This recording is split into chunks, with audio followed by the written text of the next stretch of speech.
mitzvahs, Taryag mitzvahs shamarti, im lavon garti, im lavon garti. Taryag mitzvahs, I Taryag mitzvahs shamarti, im lavon garti, im lavon garti. Taryag mitzvahs shamarti, im lavon garti, im lavon garti. Taryag mitzvahs, I Taryag mitzvahs shamarti. Na na na na no you benosis, oy oy bizoy satoira, kino nu oy binoira, ay ay ay ay ay. Na na na na no you benosis, oy oy bizoy satoira, kino nu oy binoira. Donc Ilchot Nachalot Halacha Gimel, Inyan Yerusha Labanim Veikar Yerusha Leben Zachar Daika. Alors maintenant on va voir le principe que l'héritage il va aux garçons principalement, et le principal c'est-à-dire que l'héritage il va à la descendance principalement, et principalement aux garçons. C'est-à-dire que s'il y a pas de garçons, alors les filles elles peuvent hériter. S'il n'y a pas ni garçon de filles, alors ça va aux frères de la mère, ça remonte. Mais principalement c'est la descendance qui doit hériter, et s'il y a des garçons, ce sont les garçons. Vimlo ben vavartem et nachalato le bito. Maintenant, s'il n'y a pas de fils, alors là on fait passer l'héritage à la fille. Malheureusement cette halakha-là elle a détruit la moitié des familles du Ham Israël, puisque quand il y a les parents ils sont décédés, en général les filles elles veulent hériter aussi avec les garçons, et la plupart des cas les gens ils se disputent et ils ne se parlent plus des années parce qu'il y a des problèmes d'héritage. S'il y avait des biens, ils restent comme ça, ils ne peuvent pas les vendre, parce que, et d'après la loi, c'est tous les enfants qui doivent signer. Alors normalement, chez les religieux, les filles, elles signent comme quoi elles ne veulent pas l'héritage, c'est-à-dire elles laissent l'héritage aux garçons.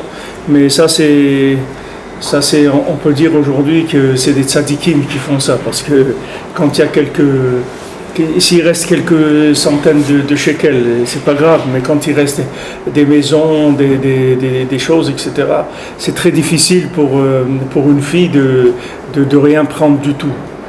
En général, quand les garçons aussi, ils ont un petit peu de sechel, alors ils donnent un petit peu aussi à la fille, mais ils donnent. Le principal là-dedans, c'est que le garçon il fasse acquisition de tout, d'abord. Que d'abord tout vienne aux garçons. S'il y en a plusieurs, tous les garçons ils partagent. Une fois que c'est à eux, alors ils peuvent aider les filles entre frères et sœurs s'ils veulent, mais le principal c'est qu'elles ne prennent pas en tant qu'héritage. C'est ça le principal. Tout ça c'est pour le bien de l'âme des parents. C'est pas maintenant pour faire c'est pas pour que les garçons ils soient plus riches ou autre. C'est uniquement parce que le tikkun, la réparation de l'âme des parents, elle passe principalement par le fils. On va voir après, on va rentrer dans les détails. Al-pi Torah matrelet et lan bera bedavra. D'après la Torah qui parle on a un puits dans le désert, Besiman Lamed Aleph. Donc l'enseignement 31 dans l'Écoute Moa, Nain Sham Kol Torah, on va voir tout l'enseignement. Alors maintenant, ce que nous on va utiliser dans cette Torah principalement, c'est le sujet que Rabbeinu il a parlé de garder l'alliance sous deux aspects. Brit Ilao, Brit Tata, l'aspect de l'alliance d'en haut et l'alliance d'en bas. Shem Tzadik Velamdan, qui est Tzadik et Lamdan. Shem Prinat Malach Hashem Tsevakot, que s'appelle Malach Hashem Tsevakot, comme on l'a vu dans la Torah. Malach Zeprinat Lamdan. Maintenant, Malach, l'ange, c'est quoi? C'est le Lamdan, c'est celui qui étudie la Torah, qui connaît la Torah. Prinat Matat, qui s'appelle Matat, qui est l'ange de la Torah, l'ange de la Mishnah. Chez Kalul Mishisha Sidre Mishnah. Prinat Britata. Donc ça c'est les six Sidre Mishnah qui sont le Brit Tata. C'est-à-dire le Brit d'en bas, c'est l'alliance à Hachem avec la halacha. Ça s'appelle le Brit d'en bas. L'alliance c'est quand on est en accord avec la loi. Ça s'appelle le brit d'en bas. Ça s'appelle, c'est dans le Inyan de Shmirat HaBrit, c'est dans la Gdusha et tout, de suivre les halachot de Torah HaMishpacha, tout ça. Mais toute la halacha en général, ça s'appelle Brit Tata'a. C'est-à-dire que c'est comment on est lié à Hachem dans le comportement de ce monde-là. Comment on mange kasher, comment on fait parashonara, comment on fait...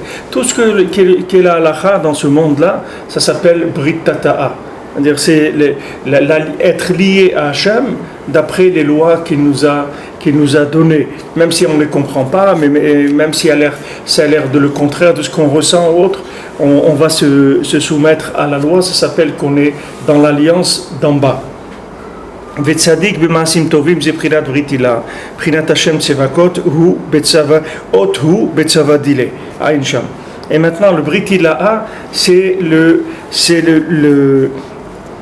union des maasim tovim, c'est-à-dire d'avoir des bonnes midot, de faire du chesed dans le monde, d'avoir un comportement qui est un comportement humain, un comportement de chesed, d'être un tzaddik. Ça s'appelle la brit hilah, parce que c'est l'alliance à Hachem, mais pas au niveau de ce qui est requis par la loi, mais au niveau du comportement d'Hachem. Comme Hachem il a construit le monde, il a fait le monde, il a créé le monde pour le chesed. Olam chesed ibaneh HaKadosh Baruch Hu, il a conçu un monde de chesed. Il nous a fait tout ce monde pour nous donner quelque chose. Alors nous on doit faire la même chose, on doit donner aux autres. C'est-à-dire qu'on doit utiliser notre vie pour faire du chesed, la tzedaka, essayer d'aider les gens qui sont loin, les rapprocher de la Torah, faire prendre conscience au monde de la vérité, etc. Tout ça s'appelle tzaddik, parce que ça, c'est pas la loi elle-même. La loi elle-même, c'est la vie de l'individu par rapport, l'approche de l'individu par rapport à la matière, par rapport à la consommation, etc. Mais ça, tzaddik, c'est au niveau des midot, c'est-à-dire quand quelqu'un il fait des choses qui ne lui sont pas exigées par la loi, il va au-delà, il va chercher des comportements qui sont au-delà du principe de la loi. Ki kisufim dikdusha hem yekarim, j'ai des sautés, va l'aider shmirat habrit, à l'aider zezocheni kisufim dikdusha. Donc maintenant, quand quelqu'un il garde l'alliance, c'est-à-dire que il est dans ces deux niveaux d'alliance, en même temps au niveau du comportement et au niveau aussi du suivi de la halakha, de la connaissance et du suivi de la halakha. Alors à ce moment-là, il arrive à des kisufim dikdusha, c'est-à-dire il arrive à vouloir le bien. Il a tout le temps envie, désire toujours se rapprocher d'Hachem. Maintenant, quand il désire se rapprocher d'Hachem, avec ça, il va créer des âmes. C'est ce qu'on a vu, c'est le schéma de cette Torah. Le fait que quelqu'un se comporte bien, d'abord qui suit la halacha et qui suit aussi le côté tzaddik, c'est-à-dire que maintenant il fait attention au-delà de la halakha à tout le comportement dans le monde, son comportement par rapport au monde, mais pas ce qui lui est demandé spécifiquement par la halakha. Alors il arrive au chesed. Quand il arrive au chesed, il arrive à vouloir le bien. Les gens ils se demandent pourquoi ils n'aiment pas aller à la synagogue, pourquoi ils n'aiment pas prier, pourquoi ils n'aiment pas faire les Yom Kippour, pourquoi ils n'aiment pas faire le Hallel de Rosh Chodesh ou le Moussaf de Rosh Chodesh. C'est parce qu'il n'y a pas de chesed. S'il y a du chesed, si la personne elle s'habitue à faire du chesed, si elle s'habitue à garder le brit dans ces deux niveaux, alors elle va vouloir le bien. Automatiquement, elle va avoir envie de faire le bien. Maintenant, quand elle va exprimer son vouloir de faire le bien devant Hachem, quand elle va dire à Hachem, je voudrais faire le bien, je voudrais faire ça, alors en exprimant le vouloir, elle va créer des âmes. Ces âmes-là, elles vont aller réveiller le monde à la tchouva. Elles vont réveiller le monde, les gens ils vont prendre conscience qu'ils sont venus dans le monde pour une certaine chose, c'est-à-dire servir Hachem et pas pour autre chose. Maintenant, pour que les gens prennent conscience dans le monde, il y a plusieurs méthodes, mais cette méthode-là, c'est une méthode qui va créer des âmes, que ces âmes, elles vont faire le travail d'elles-mêmes. C'est-à-dire que la personne n'aura pas besoin spécialement de parler avec quelqu'un, parce qu'elle va créer des âmes, que ces âmes-là, elles vont aller dans le monde et elles vont encourager les autres à faire la Torah, à prendre conscience de quelle est leur vie. Et c'est pour ça que souvent des gens, ils ont fait tchouva de façon comme ça, imprévue, c'est-à-dire ils n'avaient pas prévu comme ça. Ils n'avaient pas prévu, ils ont été quelque part pour quelque chose et soudain ils ont fait tchouva, ils ont pris conscience. Maintenant, d'où est venue cette tchouva là, cette prise de conscience? Elle est venue du fait que ils ont attrapé, ils ont une âme. C'est-à-dire qu'il y a une âme qui est rentrée en eux et qui les a réveillés. Maintenant, cette âme, elle a été créée par quelqu'un qui veut le bien et qui l'exprime sans arrêt. Et c'est ce qu'ils font les tzadikim. Les tzadikim, eux, sans arrêt, ils demandent à Hachem d'aider le monde à faire tchouva, que les gens ils se rapprochent de lui, que les gens ils aient tout ce qu'il faut, que les gens ils aient pas peur, que les gens ils souffrent pas, etc. Ils prient sans arrêt. Mais à chaque fois qu'il exprime le bien, alors il crée des âmes. Et ces âmes, elles vont dans le monde et elles réveillent les gens. C'est comme ça que faisaient Abraham Avinu et Sarah, qu'ils ont fait faire tchouva aux gens. C'est pas qu'ils allaient leur parler. Abraham Avinu et Sarah, ils tournaient pas dans le monde, Abraham Avinu et Sarah. Maintenant, Abraham Avinu, quand il a découvert la Torah, il aurait pu prendre son baluchon et dire à sa femme, allez maintenant on y va, on va faire le tour de la terre, on va dire à tout le monde qu'il faut faire tchouva, etc. Mais Abraham Avinu ne l'a pas fait comme ça. Abraham Avinu, il a fait une tente avec 4 portes. Et il a préparé du manger, il disait à sa femme de préparer du manger, et tous les deux, ils priaient sans arrêt à Hachem, que Hachem il révèle la vérité dans le monde. Maintenant, ces âmes-là qui s'exprimaient dans leur bouche, c'est ça qui faisait faire tchouva au monde. Pour ça, c'est écrit à Nefesh Asher Asu Becharan, les nefashot qu'ils ont faites à Haran. Pourquoi c'est écrit les nefashot qu'ils ont faites? Pourquoi on dit le mot? C'est pas eux qui les ont fait, c'est pas des créateurs eux ils n'ont pas créé ces gens-là, mais eux ils ont fait des âmes, que ces âmes-là elles ont été réveillées, ces gens-là. Donc ces gens-là ils s'appellent des gens que ce sont eux qui l'ont fait tchouva, mais pas par un contact direct. Ils ont créé des éléments spirituels, que ces éléments spirituels ils ont été réveillés le monde. C'est comme ça qu'Avraham Avinu il travaillait, et tous les tzadikim ils ont travaillé comme ça.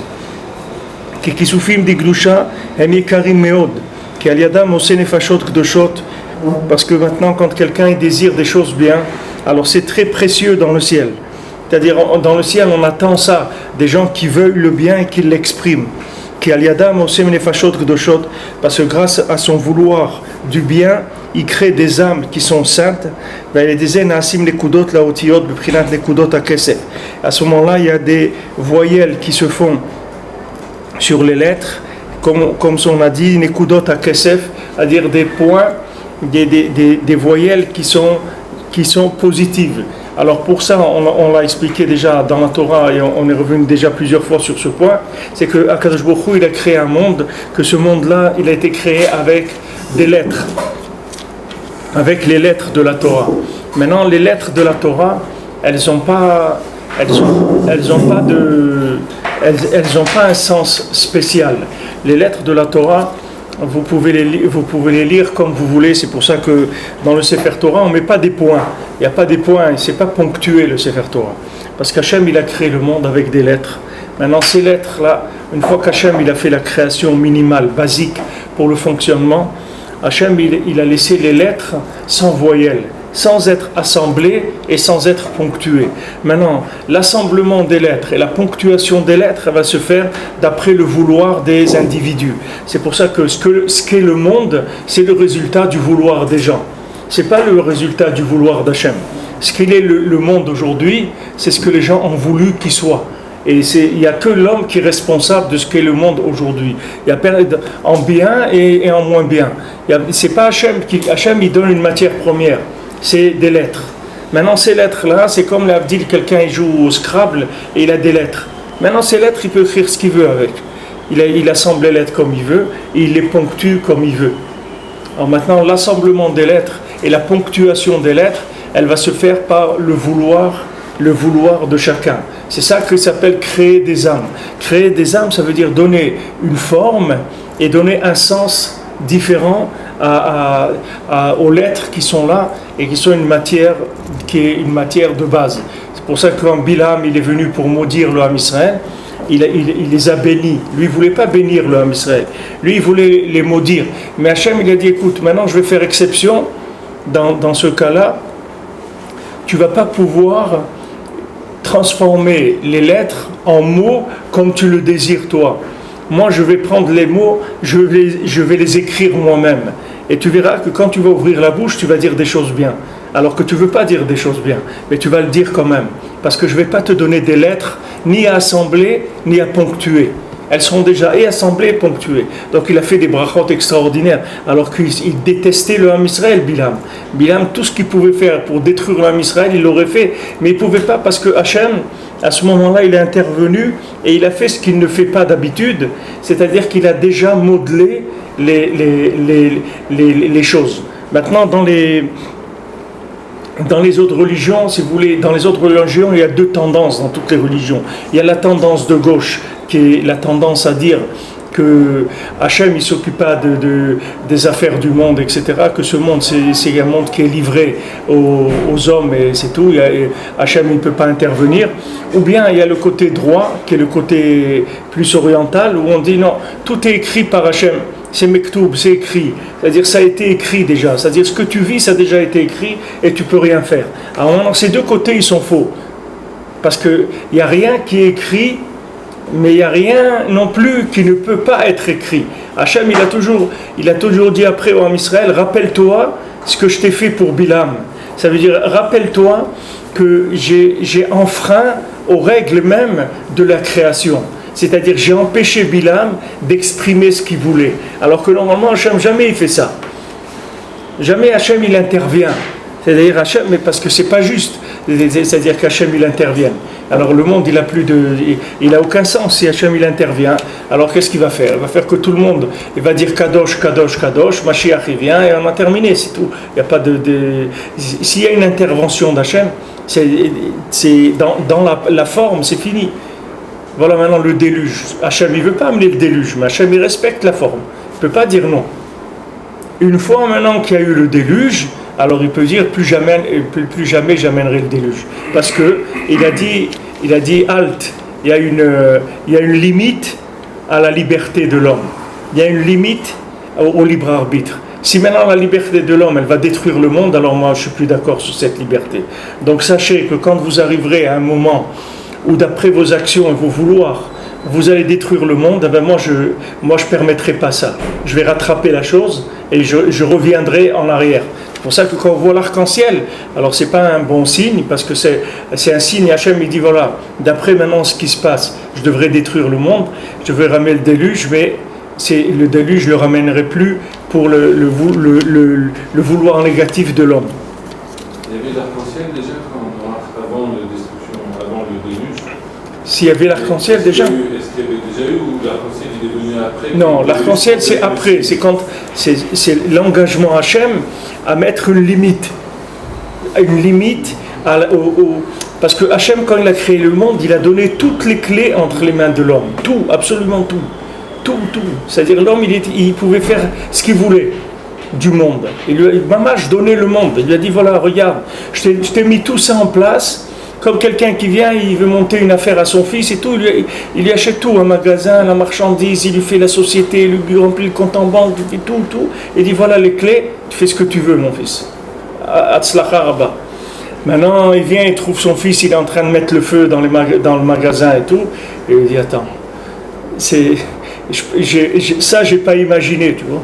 Ça je pensais pas que tu allais en arriver là, donc jusque là. Sache que maintenant, tu as le droit de le développer dans le positif, on acceptera aussi du négatif, mais jusqu'à une limite de maintien du monde. Parce que je ne vais pas empêcher des âmes qui doivent venir dans le monde de faire ce qu'elles ont à faire, parce que toi maintenant, dans ta génération, tu es un fou, alors c'est pas toi qui va détruire, on ne va pas détruire le monde pour toi. Quand tu vas arriver à un moment où c'est alarmant, alors Hachem il reprend les rênes du monde, et il change. Il dit voilà, maintenant Bilam, à cause des avérotes qu'ils ont fait le Ham Israël, il est venu Balak, Bilam, et ils ont commencé à maudire. Ils ont dit voilà, on va voir ce peuple-là, comment il fonctionne. Ils ont compris le secret du monde. Le secret du monde, ils ont compris qu'il est dans la bouche.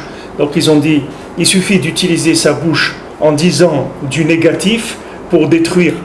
Donc Balak, il a cherché celui qui avait la plus grande force de dibour, c'est-à-dire celui qui avait la plus grande force de parole, il a trouvé que c'était Bilam.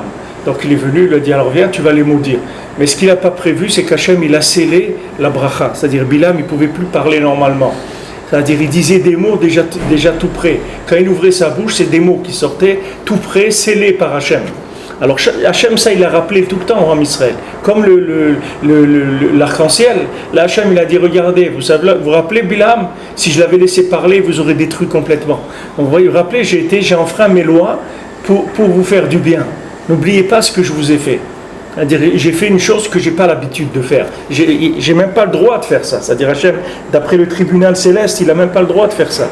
Parce que ça met en cause tout le principe du Sra et Onesh, c'est-à-dire alors les gens qui ont fait le bien, comment ils vont prendre leur salaire? Si maintenant à la fin il vient, il fausse tout et il dit bon on va faire comme si tu avais gagné et il lui donne un salaire alors qu'au moment il avait perdu, ça fausse tout. Mais Hachem, il y a des moments comme ça qui étaient des moments qui étaient Bémet, ce sont des choses qui sont très profondes parce que du fait que nous, en tant que peuple, on s'est engagé à recevoir sur nous la Torah, alors qu'il n'y avait personne qui voulait accepter la Torah.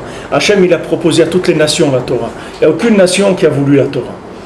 Donc nous, on a accepté la Torah. Donc nous, par rapport aux nations, on a un plus, c'est-à-dire qu'on n'était pas obligé. Qu'est-ce qu'ils ont dit les nations? Qu'est-ce qu'ils ont dit les nations? Elle dit non, toi tu dis qu'il ne faut pas voler, on ne peut pas. Attends. Comme on dit, business is business. Qu'est-ce que ça veut dire, il ne faut pas voler? Si je peux prendre quelques millions à quelqu'un, pourquoi je ne vais pas les prendre? Alors là, il y a eu un problème de... Là, il y a eu un problème. C'est-à-dire, chacun, il venait avec son... Il dit, ah, qu'est-ce qu'on n'a pas le droit? Ça, on n'a pas le droit de faire. Ah non, ça mentir, on n'a pas le droit. Ben non, ça écoute, on ne peut pas, il y a des choses à faire, il faut mentir des fois. Alors, chaque chose, mais nous, on est venus, Hachem nous a dit la Torah, il dit d'accord, on accepte. Quoi, avec tout ça, avec tout ce qu'il demande, d'accord, on accepte. Donc nous, on est sortis du lot des nations. C'est-à-dire on a fait une folie, c'est-à-dire par rapport à ce monde, on a fait une folie totale. C'est-à-dire qu'on a mis de côté toute la vie possible de ce monde-là, entre guillemets, c'est-à-dire de profit de ce monde, de vivre comme tout le monde, de pouvoir faire ce que tu as envie de faire. Tu as envie tu as envie de faire une chute à 40 km de hauteur, tu te lances, ouais, c'est super et tout, on ne sait pas pour quelle bêtise ça va, qu'est-ce qu'il a ajouté au monde comme bêtise, une bêtise de plus, mais ça fait rien. Il avait envie de faire ça, de se jeter de trucs, mais un juif il ne peut pas faire ça. Un juif il n'a pas le droit de faire ça. Parce qu'un juif il n'a pas le droit de mettre sa vie en danger, parce que sa vie elle ne lui appartient pas. Hachem il te dit, bon, tu sais que ta vie ne t'appartient pas, donc tu ne peux pas faire des choses qui te mettent en danger. Maintenant tu veux manger quelque chose, tu n'es pas sûr que c'est frais ou c'est pas frais, tu n'as pas le droit de le manger. C'est pire que si c'était pas cachère, parce que de mettre ta vie en danger ou de tomber malade, c'est plus grave que de manger pas cachère. On est rentré sous des lois qui ne sont pas faciles. Ça gère toute la vie de l'individu, depuis le moment où il se lève le matin jusqu'au moment où il va se mettre au lit. Toute la journée, sa vie elle est gérée par des lois. Qui est-ce qui lui a dit de faire ça? Il pouvait faire comme les autres, dire à Hachem, excuse-nous, c'est pas qu'on t'aime pas, Chas v'Shalom et tout, nous on t'aime beaucoup et tout, mais ça veut dire que tu nous demandes d'être des morts vivants, c'est-à-dire que nous on est dans un cirque et il faut qu'on se monte les yeux, qu'on regarde pas, qu'on n'entende pas, qu'on parle pas, qu'on fait rien, et on sait qu'il y a une fête extraordinaire, et notre cœur il nous appelle tout le temps à faire la fête et tout, et nous on dit ah non, moi je peux pas, je suis juif, ah moi je mens pas, ah moi je vole pas, ah moi je travaille pas le Shabbat, ah moi je fais pas des affaires à Tisha B'Av, ah moi je mange pas Yom Kippour, ah moi je peux pas m'habiller comme ça, ah, c'est quoi ça? Regarde les autres, ils sont libres, ils font ce qu'ils veulent. Il a envie de s'habiller en rouge, il s'habille en rouge. Il a envie de marcher pieds nus, il marche pieds nus. Il a envie le Shabbat de fumer un cigare, il fume un cigare, il fait ce qu'il veut. Pourquoi nous on s'est mis là-dedans? Donc nous, on est sortis complètement du concept de vie de ce monde, en acceptant. Maintenant, quand on a fait ça, on a entraîné de l'autre côté qu'Hachem, il s'est engagé à maintenir le monde dans tous les cas. C'est-à-dire, on a fait passer le monde. Il y a une question que les philosophes ils demandent, est-ce que le monde il est obligé, il est mechouyav hametziut ou pas? Est-ce que le monde il doit exister ou pas? Ou le monde c'est une possibilité, demain il peut ne plus exister? Alors la réponse, Rabbeinu donne la réponse, il dit, ce monde-là, c'est pas obligé qu'il existe. Mais du moment où il y a eu le Ham Israël et que le Ham Israël a accepté la Torah, ce monde il est obligé d'exister. C'est fini. Hachem il ne peut plus revenir en arrière. Parce que nous, on a fait un pas, que ce pas-là, il était décisif dans le comportement du monde. Ça y est, ça change tout. Ça change tout. Des fois, il y a des histoires comme ça dans des entreprises. Il y a quelqu'un, l'entreprise elle est un peu en faillite ou autre. Alors il y a un employé qui dit quel est le problème. Il dit voilà, il manque 100 000 euros, sinon on va faire faillite. Alors il y a un employé qui dit eh ben voilà, 100 000 euros, moi je vous les donne. Allez, mettez-les dans la société et travaillez. On continue à travailler, ne vous faites pas de soucis, ça va marcher. Maintenant, quand l'employé il fait ça, il a changé son statut tout de suite. Puisque maintenant, si ça marche, si l'affaire elle est florissante, c'est qui est-ce qui a fait l'affaire maintenant? C'est l'employé, c'est pas le patron. Puisque le patron, il est arrivé à un moment, il fallait 100 000 euros, il faisait faillite. Mais un employé, il vient, il donne les 100 000 euros. Mais lui, c'est un employé, lui, il travaille pour 2 000 euros par mois. Qu'est-ce qu'il donne 100 000 euros? Donc, il a changé complètement le concept de l'ouvrier. Donc, il est sorti de ça. Maintenant qu'il est sorti de ça, le vrai propriétaire, c'est lui maintenant. C'est-à-dire que maintenant, quand il dit au patron je pense que vous devriez faire ça et ça, ben, le patron est obligé de l'écouter. Il ne peut plus le considérer comme un employé. Maintenant, l'histoire du monde, c'est la même chose. Akadosh Baruch Hu, à un moment, il voit que ce monde-là, c'est une faillite. C'est-à-dire qu'il n'y a aucun peuple qui est intéressé par chercher les chemins de la Torah. Birlal, ça ne les intéresse pas du tout, du tout. Au contraire. Quand il dit non, il ne faut pas mentir, il ne faut pas voler, il ne faut pas faire ça, il dit oulala, c'est pas pour nous ça. C'est pas pour nous, on ne veut pas ça. L'homme Israël, il dit, on est d'accord. Nous. Donc ils sortent du lot. Du moment où ils sortent du lot, ils deviennent les acquéreurs du monde. C'est plus Hachem à qui il appartient le monde. Maintenant, c'est au Ham Israël. C'est-à-dire que maintenant, à chaque fois qu'Hachem il voudra prendre une décision qui va changer complètement l'aspect du monde, c'est le Ham Israël qui doit trancher. Parce que le Ham Israël, à un moment, il a fait ses preuves. Il a été au-delà de ce qui lui était demandé. Donc maintenant il a droit à dire ce que Hachem il doit faire du monde. Pour ça qu'on voit à chaque fois Hachem il demande aux tzadikim. Pour Sdom, il demande à Abraham. Alors, et ça, Abraham dit oui, mais quand même, s'il y a 40 tzadikim, 30, 20, 10, tu ne vas pas détruire pour 10 s'il y a 10 tzadikim. Il dit non, s'il y a 10 tzadikim, je ne vais pas détruire. Pourquoi Hachem il fait ça? Parce que il y a eu un lien. Du moment où Abraham il s'est engagé, Hachem il s'engage. C'est-à-dire l'engagement d'en bas, il entraîne l'engagement d'en haut. Donc aujourd'hui, on est dans une forme où le Olam, il est obligé d'exister. Jamais Hachem il pourra détruire le monde. C'est fini. Il va le faire évoluer, on va passer de Mashiach, après résurrection des morts, etc. Mais la destruction, retourner au néant, c'est terminé. Plus jamais ça pourra retourner au néant. Tout celui qui est venu dans le monde, qui a trouvé Hachem, qui a été juif ou qui s'est converti au judaïsme et qui a fait un minimum de reconnaissance d'Hachem, c'est-à-dire que Bémet il s'est converti au judaïsme parce qu'il voulait chercher Hachem, cette personne-là, elle s'est inclue dans l'éternité, c'est fini. Plus jamais elle sera détruite, c'est fini. Alors qu'avant, ça pouvait exister. Avant Matan Torah, Hachem, il était, comme c'est écrit, le monde, il était Taloui Veomet jusqu'à Shisha Vesivan. C'est-à-dire le jour de Matan Torah, Hachem, il a dit, on va voir. On va voir s'ils acceptent la Torah. L'affaire continue. S'ils refusent la Torah, on ramène le monde au néant et c'est terminé. Vous croyez que Hachem il a fait le monde pour que des gens ils sautent en parachute? Qu'est-ce qu'il a fait? Où on va aller avec des gens? Mais prenez 3 millions de gens, ils sautent tous en parachute. Alors nous, qu'est-ce qu'on va faire? Avec ça on a avancé, on a fait quelque chose. Là, c'est de la bêtise. Les gens ils s'étonnent de ça. Ouais, il a fait un truc super, il a passé le mur du son. Qu'est-ce que tu veux que je fasse? Qu'est-ce que tu veux que je fasse avec ça? Moi, je cherche quelqu'un qui me dise comment je vais faire quand ma femme m'énerve, pour pas que je m'énerve. S'il arrive à passer ça, c'est à me dire comment on fait passer ça. Alors là, d'accord, je peux lui tirer mon chapeau. Mais là, qu'il a sauté, je sais pas qu'est-ce que ça va amener dans le monde. Après, un autre, il va venir, il va sauter encore plus que lui. Alors, dire, c'est pas avec ça qu'on va avancer. Alors, du fait que l'homme Israël, il a accepté ça, c'est-à-dire il est rentré dans la Nekuda de Tzadik, c'est-à-dire que Mamash, il a été au-delà de toutes les nations. Ça y est, le monde, il est devenu Mechouyav HaMetziut, c'est-à-dire le monde, il est obligé d'exister. Maintenant, quand on voit que le monde est obligé d'exister, alors on a envie de le réparer rapidement pour passer à la suite. Parce qu'il y a quand même une suite qui nous attend qui est bien plus heureuse et bien plus intéressante que ce qu'on est en train de vivre maintenant. Puisque quand Mashiach il va venir, on va passer à un autre niveau complètement. C'est-à-dire les gens qui sont déjà dedans, ils vont passer à un niveau beaucoup plus élevé. Les gens qui étaient à moitié dehors, ils vont avancer un petit peu. Chacun là où il est, il va avoir un avancement énorme par rapport à là où il était avant. Et après, il y a la résurrection des morts. On ne sait pas exactement si c'est 1 an après, ou 3 ans après, ou 40 ans après. Il y a plusieurs chitotes, mais en tout cas, il y a la résurrection des morts qui va suivre ça. Et après, ça y est, c'est une vie qui est une vie intéressante. C'est plus une vie que quelqu'un il va aller, il a des problèmes avec la banque, des problèmes avec sa marchandise, des problèmes avec les fournisseurs, les problèmes avec les payeurs, c'est plus ça la vie. C'est dommage qu'on est en train de perdre notre temps avec ces choses-là. Il y a des choses plus intéressantes que ça. Alors, il faut aider le monde à se réparer. Comment on aide le monde à se réparer? Alors, par le fait qu'on veut le bien, par le fait qu'on veut que la vie elle soit meilleure et qu'on l'exprime.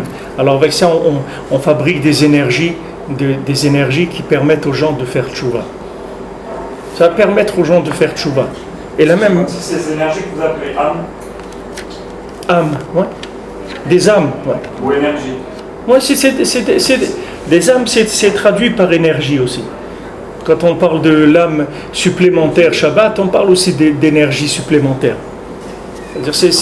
L'âme, c'est une forme d'énergie divine, c'est-à-dire qu'on peut l'appeler énergie, l'âme. C'est pas que ça, mais il y a cet angle-là aussi dans l'âme, que c'est de l'énergie spirituelle. C'est-à-dire on reçoit un surplus d'énergie le Shabbat. Alors maintenant, nous, on est des fabricants d'âme. C'est ça notre spécialité. Pas d'armes, mais d'âme. D'accord ?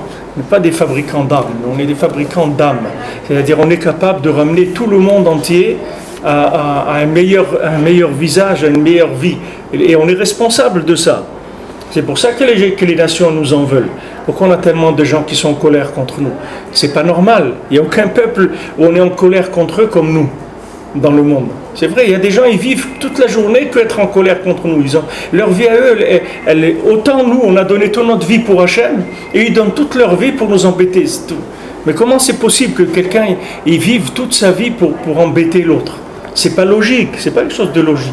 Il y a un moment, les gens ils se fatiguent, même dans les nations, que ce soit ils ont publié là une information de, je sais pas si c'est Facebook ou autre, ils ont dit que là où les Israéliens ont le plus d'amis, c'est les Palestiniens. C'est-à-dire dans Facebook, là où ils s'écrivent le plus, ils dialoguent le plus de toutes les nations dans le monde, les Israéliens, c'est avec les Palestiniens. C'est numéro 1 de la communication, le peuple palestinien avec les Israéliens. Hier, que j'ai vu comme information aussi, hier, 25% des gens qui apprennent le Yiddish à l'université, c'est des Arabes. Parce qu'ils développent les outils, parce qu'ils veulent communiquer avec l'homme Israël. Parce qu'ils disent, on est là, on va vivre ensemble dans cette région. Alors on va apprendre, il y a une partie du homme Israël qui parle le Yiddish. Donc ils apprennent le Yiddish à l'université pour communiquer. Vous voyez que dans les nations, il n'y a pas que des fous, il n'y a pas que des gens qui veulent détruire, etc. Il y a aussi des gens simples qui veulent vivre, profiter de la vie. S'asseoir, boire un coca sans qu'ils tombent sur un truc. Il y a des gens simples, mais il y a des gens qui vivent que pour détruire. D'où ils sortent ces gens-là? C'est des gens parce que c'est des gens qui sont affamés de spiritualité. On les a affamés, on les a asphyxiés complètement parce qu'on ne produit pas assez. On ne produit pas assez de spiritualité. Le Ham Israël, il ne produit pas assez. Donc ça fait que les gens ils sont énervés. Comme il marchait, qu'est-ce qu'il faisait Staline en Russie pour obliger les gens à se soumettre? Il jetait le pain à la mer. Les gens ils mouraient de faim. Tu voyais les gens dans la rue tomber, mourir de faim. Les gens en marche, ils mouraient de faim. Par millions, les gens ils mouraient de faim. Et il avait le manger. Il jetait tout dans la mer. Pour que les gens ils meurent de faim, pour les écraser, pour que les gens ils n'aient pas de possibilité de lever la tête. C'est comme ça qu'ils ont mis en place le communisme. Quand les gens ils ont vu qu'ils n'avaient plus de quoi manger, rien du tout, alors il y a une soumission totale. C'est là où ils ont fait leur système, ils l'ont fait marcher comme ça. Alors qu'il y avait du manger, En Russie, il y avait énormément de blé, etc. Ils jetaient tout à la mer. Toutes les productions, ils les jetaient à la mer. Pour que les gens ils meurent de faim et que quand ils ont faim, alors à ce moment, ils vont pouvoir les dominer. Maintenant, nous, dans le monde, on est là pour créer des âmes. C'est ça notre métier. Notre métier, c'est de créer des âmes par l'étude de la Torah, par la prière, par vouloir faire le bien, par l'exprimer dans notre rapport avec Hachem, en disant Hachem, on veut le bien. Hachem, on veut que le monde y soit bien. Tu as créé un monde avec des outils merveilleux. Pourquoi tous les gens ne seraient pas heureux, ils ne découvriraient pas ton nom, qu'ils sachent que tu existes, etc. Tout le bien que tu fais au monde. Toi, tu donnes tout au monde, la nourriture, la santé et tout. Le monde ne te reconnaît pas. Alors, à chaque fois qu'on exprime un mot comme ça, on fabrique une âme qui est une énergie spirituelle. Cette énergie spirituelle, elle vient chez quelqu'un, elle lui change sa vie. Elle lui change sa vie complètement. Maintenant, il peut la refuser aussi. Des fois, il peut être tellement énervé qu'il ne veut pas. Ouais, ou c'est pas le moment. Ça vient, mais c'est comme ça qu'il faut expliquer tout l'antisémitisme qu'il y a dans le monde. Il n'y a pas de raison logique à ça. Quand les gens ils disent ouais, les gens ils n'aiment pas les juifs et tout, mais ça suffit pas de dire ça. Pourquoi ils n'aiment pas les juifs? Pourquoi quelqu'un qui a jamais vu un juif, il n'aime pas les juifs? Il y a je crois un pays dans le monde, je ne sais pas si c'est le Japon, je ne sais pas où, un endroit où il n'y a presque pas de juifs et ils ont écrit un livre antisémite. Il y a de l'antisémitisme. Mais pourquoi? Il ne sait même pas ce que c'est un juif. Tu veux écrire, maintenant tu cohabites avec des gens, d'accord? Ces gens-là, ils t'ont volé ou ils t'ont exploité, d'accord? Ok, tu les aimes pas, tu vas écrire un livre pour dire que ces gens-là, ils sont pas bien, etc. Mais quelqu'un, il n'a jamais vu des juifs dans sa vie. Pourquoi il écrit un livre antisémite? Non, parce que toutes les nations, elles le savent. Toutes les nations, elles savent que leur tikva, c'est-à-dire si un jour ils ont un espoir d'exister, c'est que grâce au Ham Israël. Et quand le Ham Israël ne produit pas, alors ils sont très énervés sur nous. Ils sont très très énervés. Donc nous, il ne faut pas réagir en nous énervant aussi, parce que ce n'est pas du tout notre comportement, c'est vraiment pas le comportement à avoir. Nous, quand on voit ça, on doit faire tchouva. On doit faire tchouva, on doit faire plus de tfila, plus de Torah, plus de tzedaka, il faut qu'on produise plus. Pachout, il n'y a pas assez de production. Et quand maintenant tu auras plus de production, tu verras qu'il y aura une personne qui va venir, qui va dire mais arrêtez votre truc, etc. Arrêtez cette haine. Voilà, quelqu'un en Syrie, là, il n'y a pas longtemps, il a dit mais pourquoi on ne ferait pas la paix avec Israël? Voilà, un autre, il a écrit un général de l'armée israélienne, il a dit non, on ne veut pas le Golan, on ne veut rien du tout, on veut la paix, on veut vivre, on ne veut pas de guerre, on ne veut rien du tout, on veut être bien avec vous. Il a écrit en arabe, ce général-là, il connaît bien l'arabe et tout, donc il lui a répondu. Vous voyez qu'il y a des gens qui reçoivent, ils ne sont pas fous les gens, ce n'est pas tous les gens qui sont des fous complets. Alors maintenant, plus on produit des âmes, et on est capable, puisque voilà, il y a des mouvements de balai tchouva par milliers. D'où ils sont venus ces balai tchouva? Comment quelqu'un, il avait, voilà, un qui ici, il avait un magasin de chaussures à Paris, et il travaillait très bien, etc. Il était bien, d'un coup, il a tout vendu. Il est venu en Israël, il vit d'une façon toute simple et tout, et il prie tous les jours au kotel, où il va et tout. Qu'est-ce qui lui a fait changer de vie comme ça? C'est pas quelqu'un qui était un mendiant et qui lui a dit écoute, si tu mendis à Tel Aviv, ça rapporte plus. C'est pas quelqu'un qui est venu pour une affaire ici. Il est venu ici parce que il y a un jour une âme, il a attrapé une âme. Cette âme, elle lui a ouvert les yeux. Elle a changé sa vie. Il a dit maintenant, allez, on va en Israël, on va faire ça, on va faire ça. Alors maintenant, comme lui, il a attrapé cette âme-là, alors le monde entier peut attraper. Seulement, il n'y en a pas assez, c'est tout. C'est la production, elle est trop faible. C'est ça qui fait qu'on est en galoute. La production d'âme, elle est trop faible. Chacun, il consomme beaucoup plus que ce qu'il produit. Donc la planète, elle s'affaiblit en tchouva. Il faut produire plus. C'est pas difficile de produire. Il suffit d'ouvrir sa bouche et de dire des choses bien, c'est tout. Et bien sûr, de ne pas produire des âmes négatives, parce qu'il y a des âmes négatives aussi. Quand on veut faire des choses pas bien, on les exprime. Alors ça crée des âmes négatives. Alors des fois quelqu'un il est dans la Torah et après il tombe, il était maintenant dans la Torah et il a lâché la Torah. Pourquoi il a lâché? Parce qu'il a attrapé une âme négative. D'où elle a attrapé cette âme négative? De quelqu'un qui regarde des documentaires pour aller dans des vacances à Miami ou je sais pas quoi, il a envie de ça, Ces envies-là, elles fabriquent aussi des âmes négatives et ces âmes négatives, elles peuvent faire tomber quelqu'un à tous les niveaux. Même un Kohen Gadol, il est tombé avec ça. Un Kohen Gadol, il est tombé avec une âme négative d'un très haut niveau qui est venu et qui l'a fait tomber complètement, qu'il est devenu, il est devenu un picoros, il a rejeté le judaïsme et tout. Un Kohen Gadol, pas maintenant quelqu'un de la rue, un Kohen Gadol, parce qu'à tous les niveaux, il y a des âmes négatives. Parce qu'il y a des producteurs d'âmes négatives de très haut niveau aussi. Il y a des gens qui sont des grands Réchaïm. Il y a des gens qui sont des gens qui pensent du profit de ce monde, de la philosophie, pour chasser Hachem du monde, essayer de créer des théories comme quoi Hachem il n'est pas dans le monde, etc. Et tout ça, ça produit des âmes. Et quelqu'un, il peut attraper une âme comme ça. Il peut attraper une âme comme ça, et après ça le met par terre. Il peut aussi l'arranger, c'est-à-dire s'il a la force, il peut refuser cette âme et la réparer. Et là, il va réparer même l'individu qui a produit cette âme-là. Il peut lui faire tchouva à celui qui a produit cette âme négative. Mais ça, déjà, il faut être costaud. C'est pas n'importe qui peut faire ça. Pas n'importe qui peut réparer une âme négative. Il faut déjà être très très fort dans la Emouna. Il faut être très engagé pour tenir. Mais en tout cas, nous, ce qu'on doit faire, attention, c'est de produire que du positif. Et ça maintenant, je vous donne le schéma comme Rabbeinu l'amène dans la Torah, dans sa généralité, avec quelques exemples. Mais ça, c'est valable pour la vie de chacun dans sa maison. Quelqu'un il va avoir une femme qui est gentille, des enfants qui sont gentils, qui sont dans le chemin de la Torah, etc. Il faut qu'ils produisent des âmes positives avec sa parole. Il faut qu'à la maison, ils disent que du positif, qu'ils jamais disent du négatif. Parce qu'un mot négatif sur 10 mots positifs peut détruire quelqu'un. Même si on a dit 10 positifs, il suffit qu'on ait dit un mot négatif, la personne, elle se casse, c'est fini. Il dit, mais je t'ai dit ça, que c'était bien et tout. Ouais, mais tu as dit une fois, je me rappelle une fois, il y avait des gens à la maison qui sont venus et devant eux, tu as dit, mon fils, il n'est pas très fort dans la Torah. Ben, tu vois, depuis ce jour-là, j'ai arrêté d'étudier. Et pourtant, il lui dit plein de choses, mais il y a un souffle comme ça, une énergie négative qui est passée, il l'a attrapé, il l'a consommé, et ça, il a décidé de faire ça. Mais c'est les producteurs qui sont responsables. C'est pas les consommateurs. C'est le producteur qui est responsable. Parce qu'aujourd'hui, les gens, ils n'ont pas la force du tout de lutter contre le négatif. Donc, il faut faire très très attention. Même si on pense qu'en faisant une remarque, cette remarque, elle va être constructive, il faut se mettre dans la tête ce qu'il dit Rabbi Nachman. Aujourd'hui, toutes les remarques, elles sont destructrices. C'est tout. Aujourd'hui, le principe de la remarque, il est interdit. C'est tout. Débrouille-toi, trouve autre chose. Pardon ? Même à juste titre.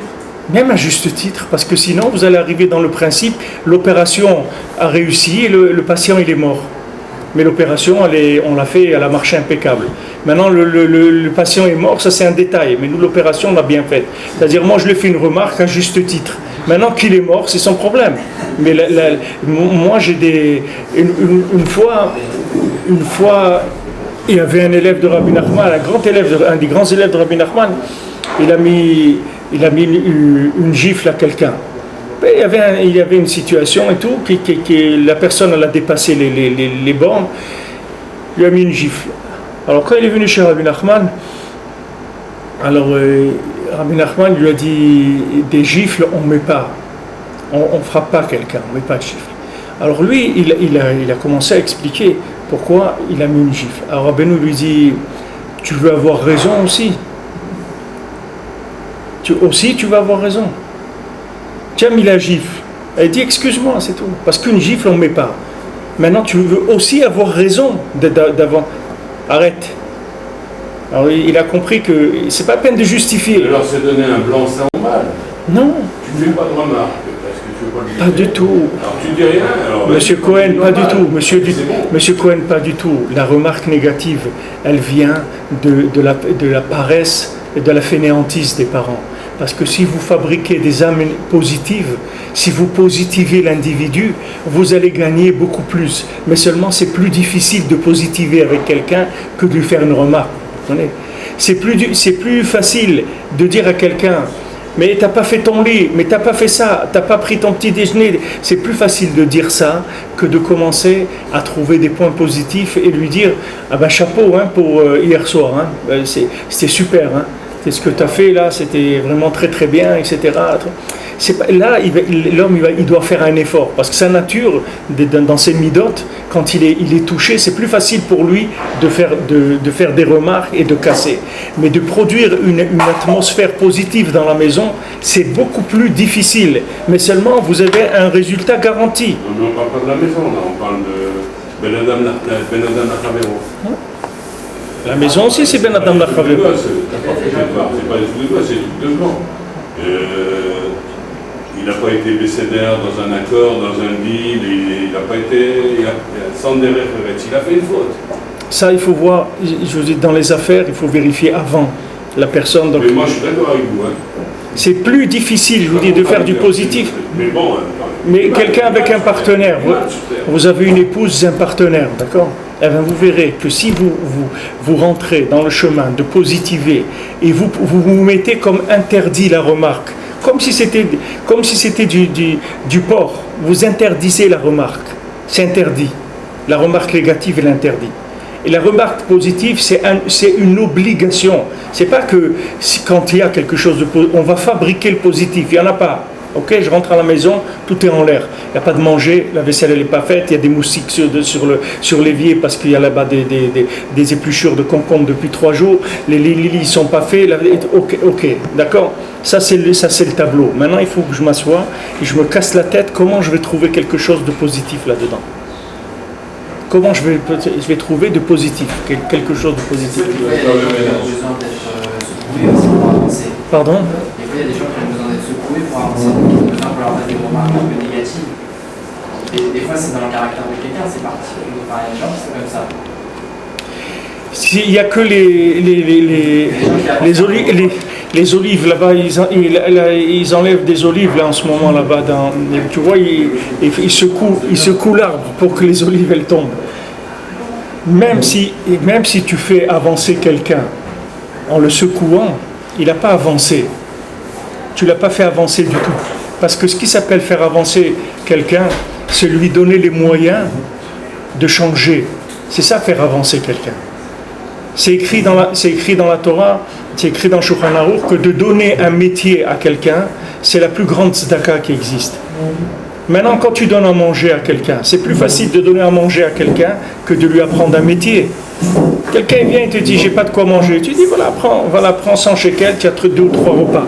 C'est plus facile de faire ça que de lui apprendre un métier.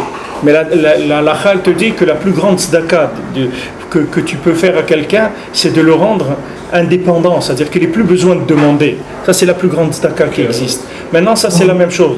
Tu vas secouer quelqu'un, mais après, si maintenant tu apprends à tes enfants à avancer en les secouant, mais après, il y a un jour où ces enfants, non seulement tu ne peux plus les secouer, parce que sinon ils vont te secouer 2 fois plus, et d'un autre côté, il y a un âge où il n'y a plus ça n'existe plus. La personne est livrée à elle-même. Il n'y a plus personne qui va la secouer. Si la personne n'est pas bien, ben on va la laisser, c'est tout. On va pas la fréquenter, on ne va pas faire d'affaires avec elle, on ne va pas travailler. On va la laisser. On a fabriqué quelqu'un qui a un problème, et ce problème-là, il ne peut pas se résoudre. Tandis que si tu investis plus de temps, et au lieu de secouer, tu répares le problème en investissant de l'énergie, tu verras que le problème, il est réglé pour l'éternité, c'est fini. Il ne reviendra plus jamais le problème. Tandis que là, quand tu secoues, c'est momentané. C'est un rapport de force. Tout ce qui est rapport de force, ça ne vaut rien du tout, il n'y a pas de suite. Tu crois qu'Hachem, il ne peut pas avoir un rapport de force avec le monde ? Hachem, il peut avoir un rapport de force avec le monde, tout le monde peut faire tchouva en 1 seconde. Tu vois le tsunami qu'il y a eu, Hachem, il peut faire un tsunami, c'est pas un problème, il peut amener des milliards d'ours qui vont faire peur aux gens, c'est pas un problème. Mais qu'est-ce qu'il a gagné ? Il n'a rien gagné, les gens ils vont avoir peur, ils diront oh oui d'accord tout de suite, mais bien sûr ça y est on fait tchouva, etc. D'accord ? Maintenant, enlève les ours, un truc, laisse-les 6 mois ou 1 an, tu vas voir, ils vont retourner là où ils étaient. Parce que tu n'as rien réparé du tout, tu leur as fait peur. C'est un rapport de force. Ok, tu es fort, je me soumets.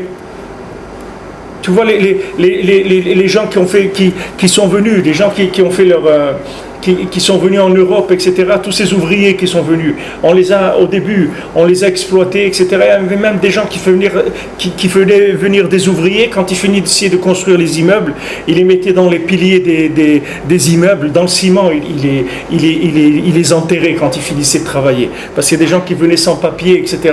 Donc personne ne savait qu'ils étaient là, et ils se débarrassaient d'eux comme ça, ils ne les payaient pas, et après il y a eu des scandales énormes. Mais regarde, ces gens-là, ils ont baissé la tête, ils ont baissé la tête, rapport de force, ok, on baisse la tête, maintenant, toi tu as un petit peu besoin de nous maintenant, après tu vas avoir plus besoin, à un moment tu vas avoir tellement besoin que après c'est nous qui vont devenir les patrons.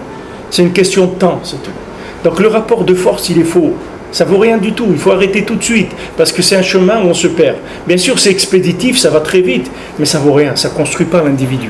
Tandis que si tu te mets en tête que toi, tu n'utilises pas la force, à aucun niveau, ni dans la remarque, ni dans les cris, ni dans les coups, ni dans rien du tout, ni dans les menaces, rien du tout, tu n'utilises pas du tout cette méthode. Tu vas utiliser que l'énergie positive. C'est-à-dire que la personne, quand elle n'arrive pas, c'est qu'elle est faible, c'est tout. Elle est faible. Et quand une personne faible, tu lui mets dans le rapport de force, il va s'énerver terriblement. Et il peut devenir très méchant et il peut tuer quelqu'un par faiblesse. Parce qu'il est tellement faible qu'il peut sortir complètement de ses kelim. Donc ce que toi tu dois lui donner, c'est de la force. C'est pas des rapports de force. Toi tu dois lui donner à lui de la force pour qu'il puisse devenir mieux. Et ça tu le fais qu'en positivant. Avec lui et en dehors de lui. Parce que le jugement que tu vas avoir sur lui, il est aussi important que les paroles que tu vas lui dire. Rabbeinu il dit qu'en jugeant quelqu'un, tu lui fais faire tchouva, sans parler avec lui. Tu dis mais celui-là il est bien, c'est quelqu'un de bien, Béhémet. C'est un diamant, cette personne-là. Si seulement elle pouvait découvrir la Torah et tout, mais elle serait heureuse, elle ferait des mitzvot et tout. C'est vraiment, en le voyant comme ça, Rabbeinu dit, il va devenir comme ça. Parce que son âme, elle attend que ça, c'est tout. Son âme, elle est prisonnière. Quand tu vas visiter j'ai un ami à moi, je parlais avec lui à Oman, il va dans les prisons ici en Israël pour encourager les gens, il leur chante des chansons, il leur fait des cours, etc. Et il m'a dit, il a aussi à Purim, tous les Purim, il est dans la prison, et dans les prisons, c'est pas des gens qui ont fait des vols à l'étalage, c'est-à-dire c'est des gens qui sont là-bas pour leur vie, quoi. Alors, il va là-bas, il leur lit la Megillah, il leur raconte des histoires de Purim, et il fait avec eux un repas, et il chante, etc. Et il m'a dit, tu vois ces gens-là, comment ils pleurent quand je pars, comment ils pleurent, quand est-ce que tu reviens. Maintenant, si lui, il va là-bas, et qu'il leur dit, voilà, j'ai quelque chose à vous dire, eh bien, si vous êtes là, c'est bien fait pour vous, hein.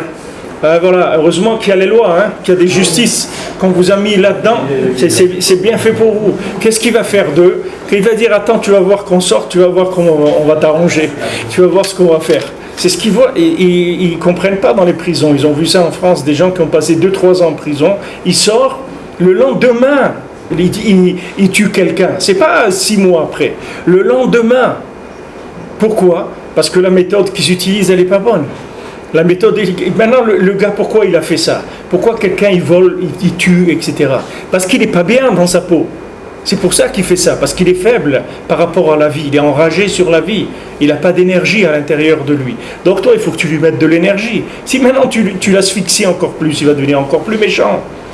Donc maintenant, il faut trouver une méthode, que pendant qu'il est en prison, tu vas le remplir d'énergie, tu vas lui donner confiance en lui, tu vas lui montrer qu'il a été mal influencé, que s'il avait vécu dans un autre quartier avec d'autres gens, c'est sûr qu'il aurait été quelqu'un d'autre, parce que lui, il est quelqu'un de bien. Tu vas lui donner des activités où lui va se prouver à lui-même qu'il est bien.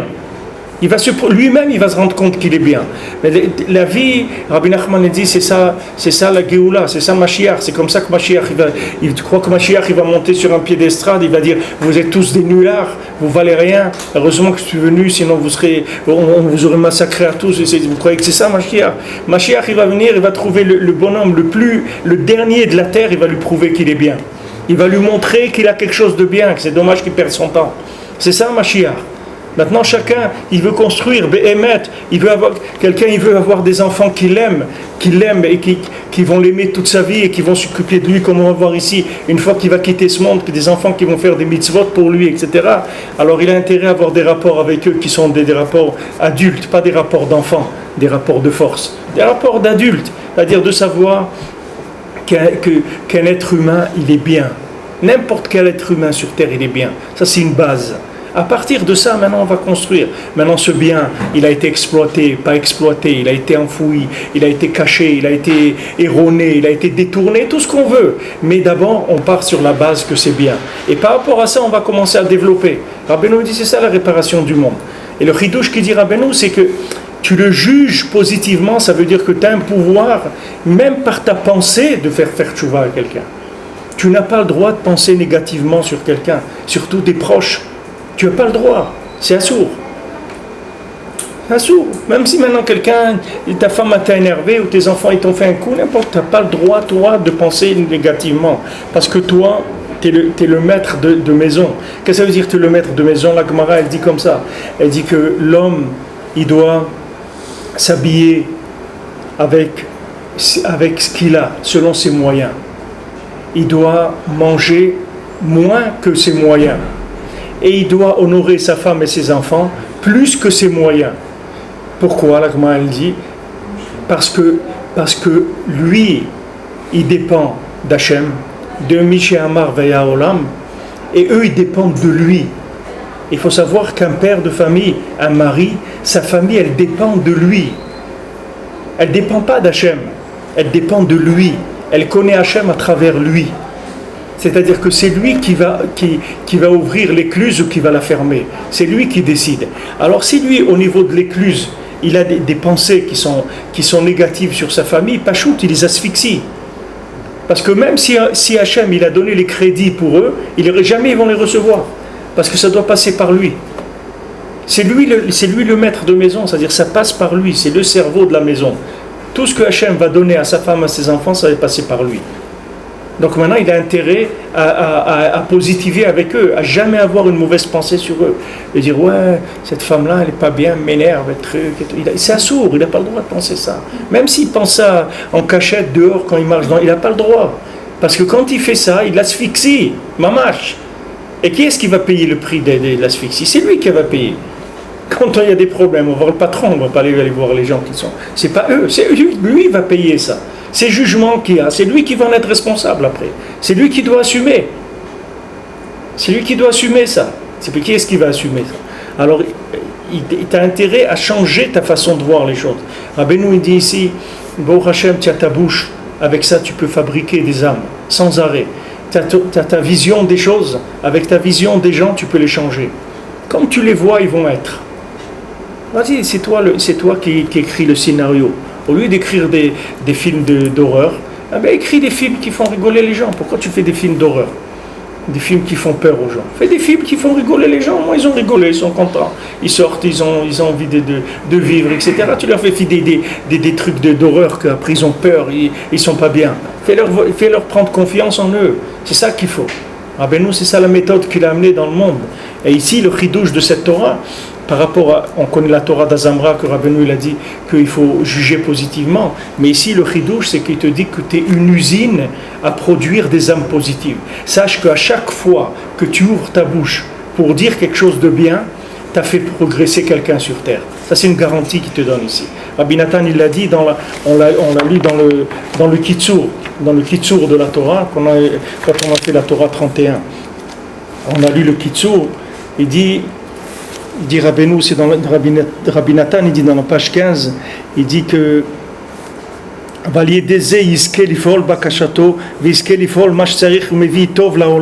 quelqu'un qui fait des doutes, qui dit qu'il parle avec Hachem, il dit des choses bien, il va amener du bien dans le monde, il amène du bien et de la bénédiction dans tous les univers, il va faire tchouva à plusieurs âmes. Et chacun il doit s'habituer à faire ça ça beaucoup tous les jours, c'est-à-dire les daber beno le ben kono, de parler avec Hachem et de dire des choses positives. Kinyanze yakar meod, parce que cette chose-là, elle est très précieuse. Valideze yecholim le arzir kol haolam le mutav.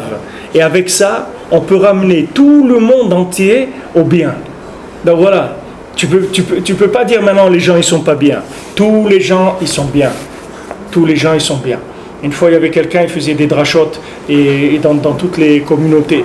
Alors une fois il est arrivé ça s'appelle le Maguid de Douvna. C'était un Maguid, il allait d'une ville à l'autre et il faisait des discours qui emballaient beaucoup les foules. Alors une fois il est arrivé dans un endroit.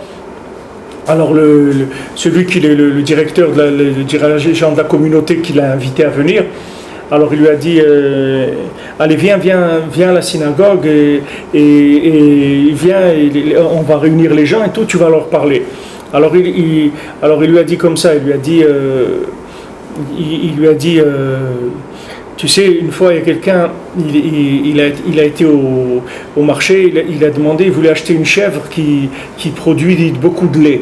Alors il y a quelqu'un, il lui a dit voilà, cette chèvre, maman, elle donne beaucoup de lait. Alors il l'a acheté. Maintenant il rentre chez lui, au bout d'une semaine ou deux, la chèvre ne donne plus de lait. Alors il retourne au marché, il lui dit il y a un problème là, tu m'as roulé, voilà, tu m'as dit semblant, c'est vrai que les premiers jours elle donnait, mais elle ne donne plus rien de lait. Alors il lui dit qu'est-ce que tu lui donnes à manger? Il lui dit mais tu m'as pas dit qu'il fallait lui donner à manger. Et il dit c'est tout.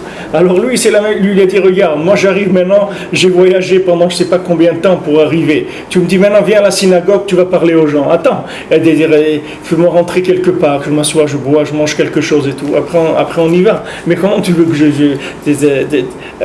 réfléchis, c'est-à-dire un petit peu de ce que quelqu'un il peut avoir besoin. Et ce même Maguid de Douvna, il avait donné un machal, une fois il a parlé dans une communauté et il les a vraiment encouragés et tout, mais ça n'a rien donné. Tous les gens ils sont restés endormis comme ils étaient. Alors à la fin il a dit écoutez, des fois dans un feu on essaye de le raviver et il n'y a plus d'étincelles. Alors on souffle sur des cendres. Alors c'est sûr qu'il ne sort plus rien. Il a voulu leur dire ça à eux, comme quoi eux ils étaient tellement éteints que maintenant lui il essayait de souffler, que ça faisait rien. Alors Rabbi Nathan, quand il a entendu ça, il a dit c'est pas vrai. Il a dit des étincelles il y a toujours, mais seulement les gens ils savent pas souffler, c'est tout. Mais des étincelles il y en a toujours. Ça n'existe pas. Parce que quelqu'un qui a plus d'étincelles, il n'est plus dans ce monde. Qu'est-ce qu'Hachem il va laisser un mort-vivant dans ce monde, un paquet de cendres? Hachem ne veut pas laisser un mort-vivant. Tout celui qui est là et qui est dans ce monde, ça veut dire qu'il y a des étincelles, hein, qu'il faut savoir sous quel angle souffler pour raviver la flamme. C'est tout. Mais le principe, c'est que nous, on est des fabricants d'âmes. On est les plus grands fabricants d'âmes du monde. C'est pour ça qu'on a tellement d'ennemis. Et on a des amis aussi, mais on a des ennemis, beaucoup d'ennemis. Parce qu'on est en dessous de la production mondiale minimum requise. C'est ça qui donne la délinquance dans le monde. C'est ça qui donne la drogue dans le monde. C'est ça qui donne tout. Tous ces gens-là, c'est des gens qui sont asphyxiés d'énergie spirituelle. C'est tout. Ils n'en peuvent plus. Et le matériel, ça y est, ils n'en peuvent plus. Ils ont volé des téléphones, ils ont trucs, et ça y est, ça ne les intéresse plus tout ça. Avant, tu pouvais acheter quelqu'un avec un téléphone portable. Aujourd'hui, tu peux rien du tout. Ça y est, c'est fini tout ça. Aujourd'hui, ils veulent de la vie, mamache, de la vie. Qui est-ce qui produit la vie? C'est l'homme Israël. L'homme Israël, il doit travailler. C'est pour ça qu'il dit ici, Arbe bekol yom, il dit beaucoup chaque jour, parce qu'il y a des echolerzir et kol haolam les mutav. Tu as encore quelle responsabilité c'est? Quelqu'un dit ouais mais moi j'aurais aimé faire des balais de chouva, on va lui montrer dans l'Olamaba qu'il aurait pu faire 200 ou 300 par jour des balais de chouva. 200 ou 300 par jour il peut ramener, peut-être plus, je ne sais pas des chiffres, je ne vais pas dire des chiffres parce que je ne sais pas, mais en tout cas il te garantit que chaque fois que tu ouvres la bouche, tu as produit une énergie positive qui va aller aider quelqu'un à s'en sortir, c'est tout. Combien de gens ils étaient au seuil de divorcer, ils se disputaient et tout, d'un coup c'est venu quelque chose, tac, leur vie elle a changé. Mais qu'est-ce qui s'est passé? Quelqu'un est venu me voir, il m'a dit une fois, il m'a dit ça y est, on doit divorcer, je ne sais pas ce qui s'est passé. Ma femme a perdu la tête, elle ne veut plus rien savoir. D'un jour au lendemain, comme ça, elle a perdu la tête, je ne sais pas ce qui s'est passé, ça y est, elle n'habite plus déjà avec nous, etc. Il était, Mamache, c'était soudain, parce qu'il était effondré en larmes, le gars. Mamache, il ne savait pas quoi faire. Alors je dis, regarde, tu vas aller, c'est quelqu'un d'ici, je dis, tu vas aller au Kotel, tous les jours, un quart d'heure, tu vas répéter, tu vas dire Hachem, ne m'enlève pas ma femme. J'aime ma femme, ne me l'enlève pas. Laisse-nous ensemble. Alors, 2-3 jours après, il m'appelle, il me dit, qu'est-ce que vous avez fait? Il m'a dit, ma femme, elle est revenue, mais c'est 10 fois mieux qu'avant. Je dis, moi, qu'est-ce que j'ai fait? Moi, j'ai rien fait du tout. Moi, je sais rien faire. Moi, je connais le iPad ou l'iPhone, c'est tout. Je peux rien faire du tout. Mais je peux te dire ce que Rabbi Nachman dit, c'est tout. C'est simple. Cette femme-là, elle est asphyxiée, c'est tout. Cette femme-là, elle a besoin d'énergie. Comment tu vas lui donner de l'énergie? Tu vas prier. Tu vas dire à Hachem, voilà, ne m'enlève pas ma femme. Chaque fois que tu dis ne m'enlève pas ma femme, il y a une dose d'énergie positive qui va venir chez elle. Et après, elle se reprend. Et voilà, elle va bien, c'est tout. Comme l'autre, elle n'avait pas mangé. Sinon, il ne pouvait pas parler, il n'a pas mangé. La vache, la chèvre, elle ne donne pas de lait, elle ne mange pas. C'est normal. Maintenant, tu lui donnes à manger. Ça y est, les choses, c'est simple. C'est très simple. La solution, elle est très simple. Mamash, très très simple. Et il faut remercier Akadosh Baruch Hu qui nous a envoyé un tzaddik comme ça pour nous montrer qu'est-ce que c'est quelle est la vie. C'est un chesed d'Hachem. On aurait pu passer notre vie entière, on ne sait même pas que ça existe. On ne sait même pas que ça existe. Rabbeinu dit, le Rebbe dit, comment vous devez remercier Akadosh Baruch Hu, vous avez un Rebbe comme moi. Rabbeinu dit que je vous ai fait descendre des choses comme ça, que vous prenez conscience de la simplicité de la solution. Elle est simple. On n'est pas habitué, mais elle est simple, la solution. Et quelqu'un qui fait ça, c'est garanti. Quelqu'un, il peut prendre ça à la lettre, il verra, ça va changer toute sa vie. À lui, à sa famille, ses enfants, son entourage, tout. Parce que tous les gens qui sont énervés, c'est qu'ils manquent d'énergie. Un bébé, quand il crie, qu'est-ce qu'il y a le bébé? Il n'y a pas 36 trucs. Il a mal au ventre, il a faim, et la couche, elle lui fait mal parce que il est un peu irrité. C'est tout, il n'y a pas trop de trucs. Mais tu vas aller le frapper, tu vas lui dire il est méchant. Tu vas le frapper, tu vas lui dire tu es méchant, tu vas commencer à frapper un bébé. Il n'y a personne qui fait ça. Pourquoi? Parce que tout le monde est conscient qu'un bébé, quand il crie, c'est qu'il a besoin de quelque chose, c'est tout. Qu'est-ce qu'il a besoin? C'est pas compliqué, il y a 2-3 choses qu'il peut avoir besoin. Il n'y a pas beaucoup de choses. Donc il crie, on va essayer ça, on trouve ce qu'il a besoin, ça y est, c'est réglé. Mais dans le monde, c'est la même chose. Quand tu vois des nations qui crient comme ça, des gens qui sont énervés, c'est pas parce qu'il y a un problème. Le problème, il est simple, c'est qu'ils sont asphyxiés, ils ont un besoin, ils sont asphyxiés. En âme. Donc maintenant, toi, tu dois produire des âmes, c'est tout. C'est ça ta responsabilité. Comme il dit Rabbi Nathan, moi, j'ai fait ce qu'il fallait pour que Mashiach y vienne. Si les autres, chacun il fait ça, alors Mashiach il vient tout de suite, Rabbi Nathan il dit mon Mashiach à moi il est là. Moi en tout cas, il dit Rabbi Nathan, c'est pas moi qui empêche Mashiach de venir. Il dit moi j'ai tout fait pour que Mashiach il vienne. Donc, il a produit tout ce qu'il devait produire comme âme positive. Comme Abraham et Sarah, voilà, ils ont fait des milliers de balais de chouva avec leur bouche seulement.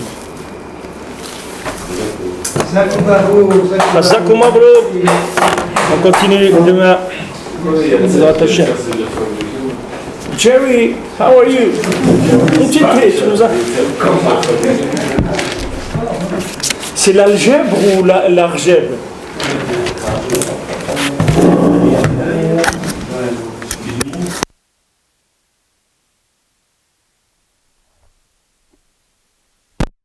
Allez-y. On prie Mincha. Celui qui veut faire Mincha, on fait, pas de problème.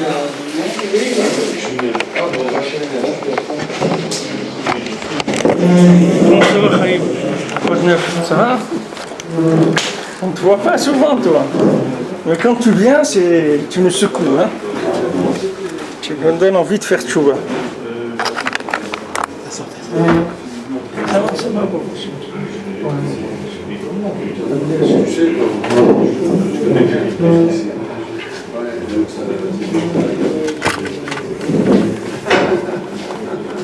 Ça va, David? C'est que vous a donné, c'est de M. Cohen.